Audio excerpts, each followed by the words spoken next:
भगवान शनिदेव ने बताया कि मैं किन लोगों को कंगाल कर देता हूँ और किन लोगों को धनवान। दोस्तों, आज की ये कहानी बड़ी ही महत्वपूर्ण और रोचक है, इसीलिए आप पूरा जरूर देखिएगा। माना जाता है कि स्वर्ग लोक में एक बार भगवान शनिदेव और माता लक्ष्मी में बहस छिड़ गई। लक्ष्मी जी बोली कि मैं बड़ी हूँ और शनिदेव बोले मैं श्रेष्ठ हूँ।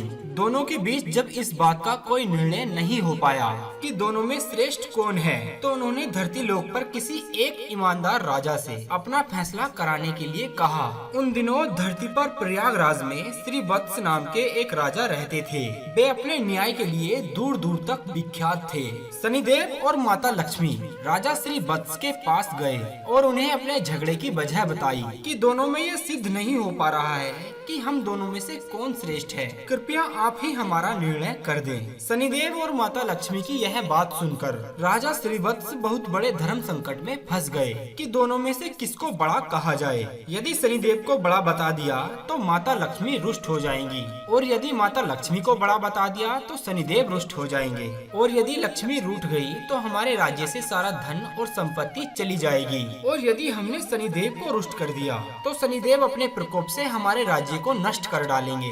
राजा साहब जब किसी नतीजे पर नहीं पहुँचे तो शनिदेव और लक्ष्मी जी उन्हें एक माह का समय देकर चले गए और उनसे कहा कि हम एक माह के बाद आएंगे, तब तक आप खूब सोच विचार कर लो। दोस्तों, उनके जाने के बाद राजा की रातों की नींद खराब हो गई।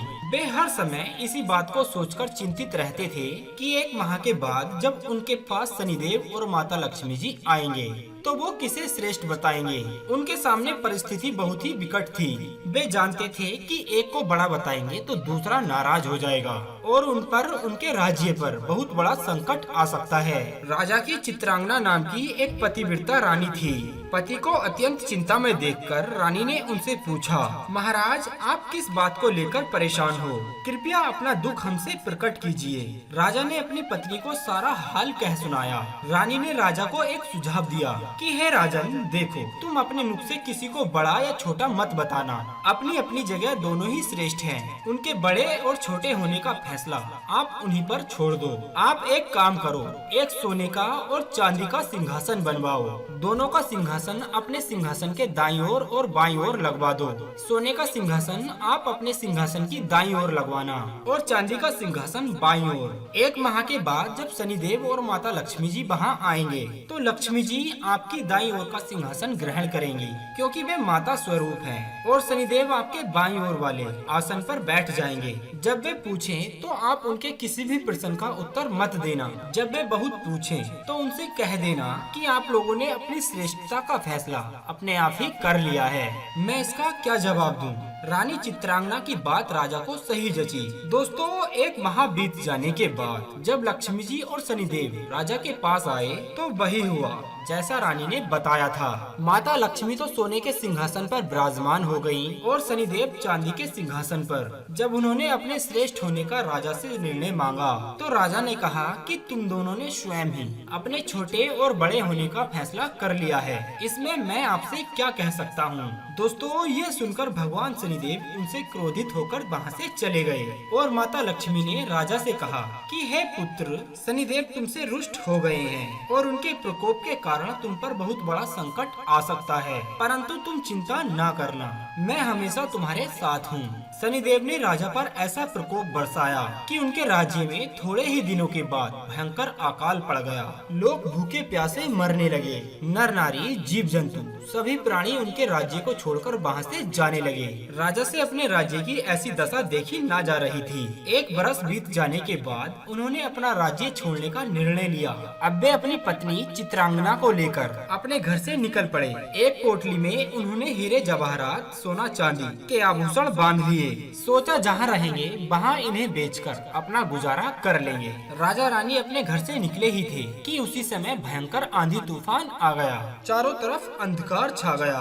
वे उस अंधेरे के कारण रास्ता भटक गए। समझ में नहीं आ रहा था कि वे कहाँ जाएं। तभी माता लक्ष्मी एक छोटी सी कन्या का रूप धरकर वहाँ आती है और उन्हें एक नदी के किनारे पहुँचा देती है। नदी पर छोड़कर माता लक्ष्मी वहाँ से चली गयी। अब उनके आगे समस्या ये थी कि नदी को कैसे पार किया किया जाए। वे यही सोच रहे थे कि उसी समय शनिदेव एक नाविक के रूप में उसी किनारे नाव लेकर पहुंच गए जहां पर राजा रानी खड़े थे। राजा ने नाविक से नदी के उस पार जाने का आग्रह किया। नाविक ने उनसे कहा कि देखो भाई, हम तुम्हें उस पार पहुंचा तो देंगे, परंतु हमारी नाव बहुत कमजोर है, इसमें एक बार में एक ही सवारी बैठ सकती है। राजा ने कहा कि चलो एक एक करके ही उतार दो। अब पहले तो नाविक रानी को उस पार पहुंचाया, फिर राजा को ले गया। तीसरी बार में उस नाविक ने राजा की धन की पोटली नाव में रख ली, लेकिन वो नाविक तो स्वयं शनिदेव थे, इसलिए वो नदी के बीचों बीच धन की पोटली लेकर गायब हो गए। अब तो उनके पास जो धन था वो भी नहीं बचा था। भोजन का संकट खड़ा हो गया। राजा बड़ा ही धीरवान था। भगवान की इच्छा समझकर वो वहाँ से आगे चल दिया। चलते चलते वो एक गांव में पहुँचा। उस गांव के लोग जंगल से लकड़ी काटकर उन्हें बेचते थे और अपना परिवार चलाते थे।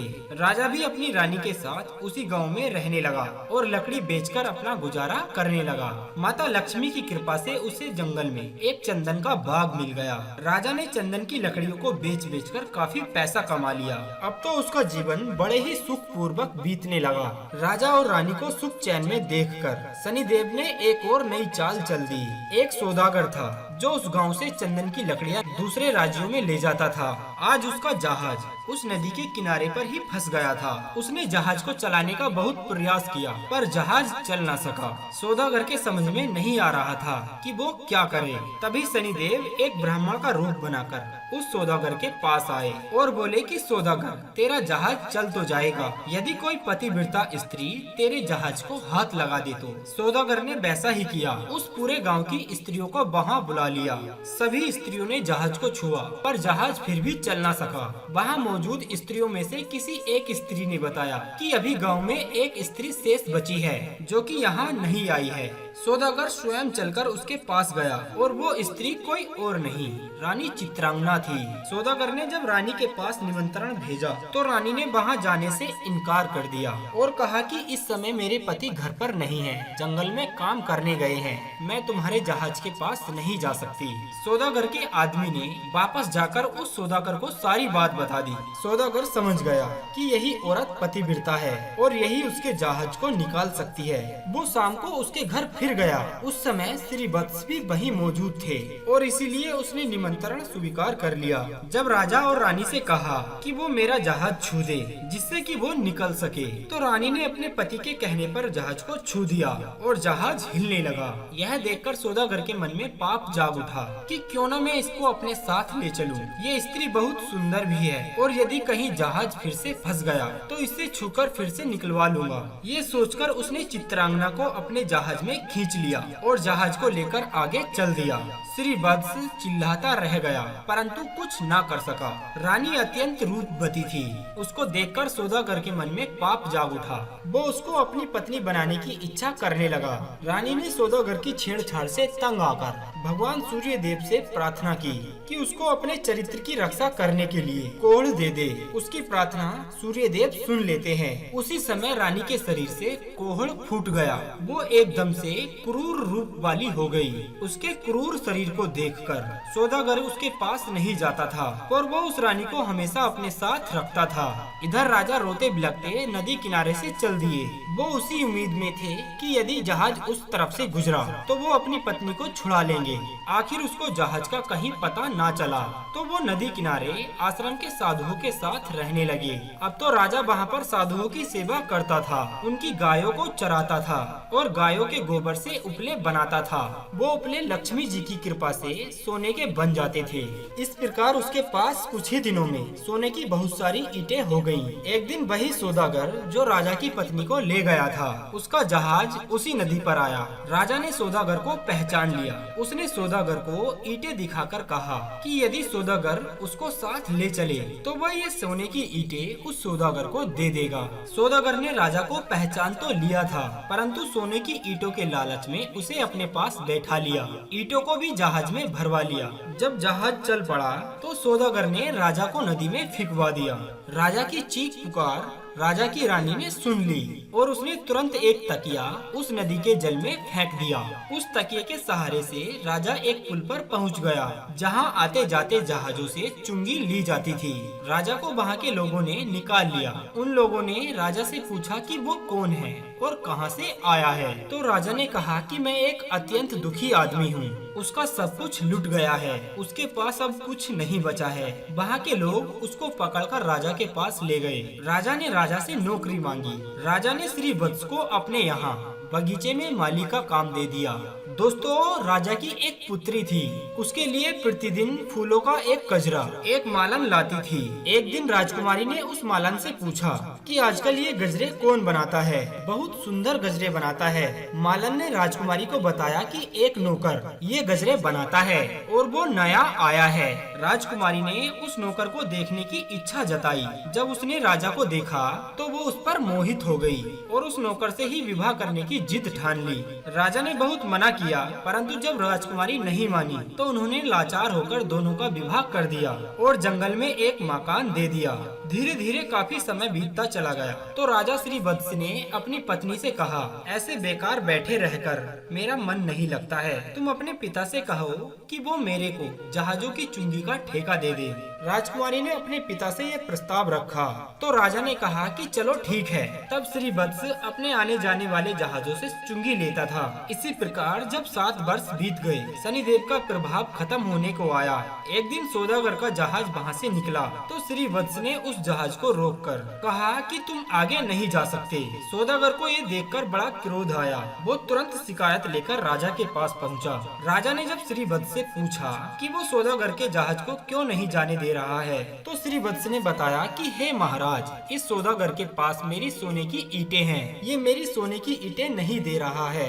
राजा ने कहा कि तुम्हारे पास क्या परिणाम है कि इसके पास तुम्हारी सोने की ईंटें हैं। तो श्री वत्स ने कहा कि हे महाराज, आप इस सौदागर को दरबार में सभी लोगों के पास बुलाइए। वे ईंटें एक तरफ से जुड़ी हुई हैं। यदि सौदागर ईंटें खोल देता है तो वो सारी ईंटें उसकी हैं, और यदि वो ईंटें नहीं खोल पाता है तो उन ईंटों को मैं खोलकर दिखाऊंगा। वो ईंटों को दरबार में लाया और सौदागर से कहा गया कि यदि ये सोने की ईंटें तुम्हारी हैं तो तुम इन्हें खोलकर दिखा दो, और यदि तुम नहीं खोल पाते हो तो वो ईंटें तुमसे ले ली जाएंगी। दोस्तों, सौदागर उन ईंटों को शाम तक खोलने का प्रयास करता रहा, परंतु उससे एक भी ईंट ना खुली। अंत में जब शाम हो गई तो राजा के दामाद श्री वत्स की बारी आई और उन्होंने कुछ ही पलों में उन ईंटों को खोल दिया। तब राजा ने उनसे कहा कि तुम कौन हो?